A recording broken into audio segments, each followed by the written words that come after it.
Hello, my name is Jake Hemingsgaard, and I'm going to talk to you about safety in transportation and mass transit.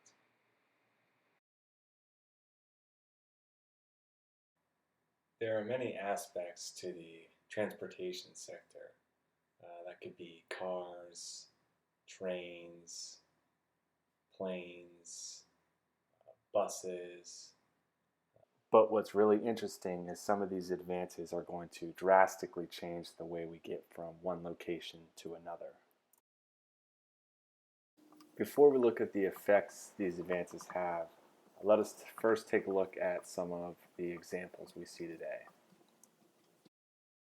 So just to name a few of the more popular advances we see today, maglev trains, we've got autonomous vehicles or cars that can drive themselves. The Hyperloop is a extremely fast train, and the concept of urban transport pods is starting to pop up in newer cities around the world. One of my favorite topics in the transportation sector is cars. So one notable technology is the Intelligent Transportation System, or ITS. Basically, that is the process of making driving and traffic management better and safer for everyone involved. So another commonly talked about technology in cars is vehicle-to-vehicle communications. Basically, this is cars talking to each other.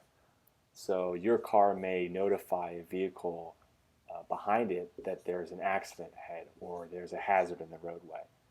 Another application would be a bus would be aware of when passengers are awaiting at future stops. That way the bus can maximize its efficiency when stopping for passengers. So you can see in this image here, there's several examples of vehicle-to-vehicle communications being used. Number one, a car is being notified that maybe a left turn is unsafe. Number two, maybe that bus is signaling the green light to take priority as a transit vehicle. But all the cars in this image are connected with each other. Now let's talk about my personal favorite new technology, autonomous vehicles. The car in this image represents an autonomous vehicle equipped with all the necessary hardware and software to process the roadway and obstacles it encounters while driving. Now, Google is one of the many companies spearheading this movement of self-driving vehicles. They currently have a fleet of 20 cars. The cumulative number of miles driven is over 1 million, yet they've only encountered 11 accidents. And those accidents were minor, and all were the fault of the other driver.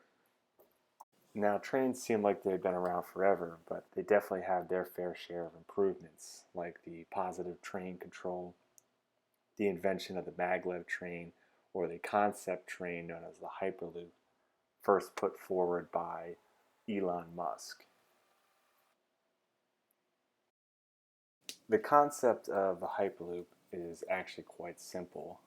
You take a normal train car, modify it a bit, and that train will operate completely within inside of a vacuum.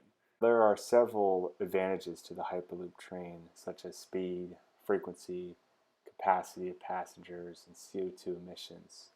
As you can see in this chart here, as we compare the Hyperloop to an airplane or a railway, the speed is basically equivalent to that of an airplane, significantly faster than a railway.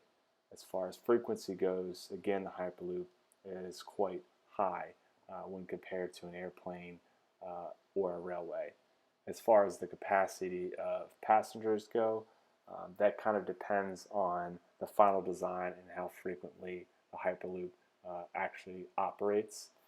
And then again, when we were talking about safety, the CO2 emissions of the Hyperloop are less than both airplanes and railways.